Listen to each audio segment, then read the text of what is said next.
4 साल तक सैन्य शासन में रह चुके म्यांमार ने आखिरकार चुनाव की घोषणा कर दी है। म्यांमार की सैन्य सरकार ने ऐलान किया है कि 28 दिसंबर 2025 से देश में आम चुनाव की प्रक्रिया शुरू होगी। ये वही देश है जहां 2021 में सेना ने लोकतांत्रिक रूप से चुनी गई सरकार को सत्ता से बेदखल कर दिया था। विपक्षी नेताओं को जेल में डाला गया और पूरे देश में आपातकाल लागू कर दिया गया।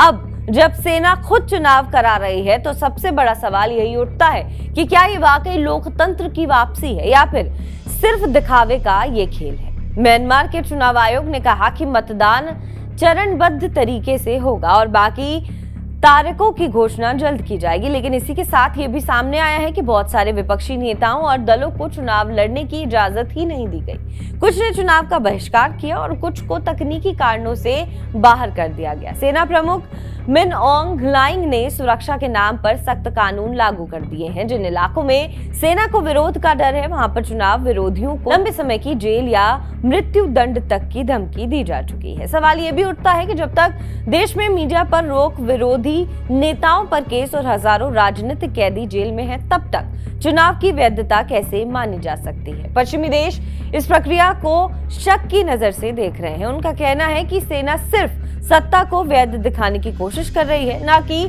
सच्चे लोकतंत्र को लौटाने की। वही म्यांमार की जनता अब भी संघर्ष में है। एक ओर सेना का दबाव है, दूसरी ओर लोकतंत्र की भूख। चुनाव आयोग के मुताबिक 55 राजनीतिक दलों ने खुद को रजिस्टर किया है, लेकिन इनमें से सिर्फ 9 पूरे देश में चुनाव लड़ने की स्थिति में है। और ये 9 कौन है? ज्यादातर वो पार्टियां हैं जिन्हें सेना समर्थन देती रही है। एक और पूरी दुनिया म्यांमार की ओर देख रही है, दूसरी ओर वहां के नागरिकों के पास अब भी वो विकल्प नहीं है जिसमें वे खुलकर अपनी राय दे सके। इस बीच असली लोकतांत्रिक ताकतें या तो जेल में है या अंडरग्राउंड है। तो क्या ये चुनाव सिर्फ नाम का चुनाव है? क्या ये एक सैन्य ढांचे के तहत लोकतंत्र की नकल है?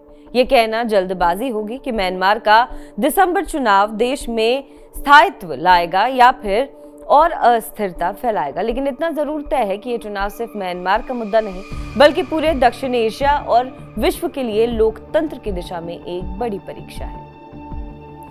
बहरहाल इस खबर पर आपका क्या कुछ कहना है हमें कमेंट करके जरूर बताएं। बाकी देश और विदेश की तमाम बड़ी खबरों के लिए आप देखते रहें TV9 डिजिटल।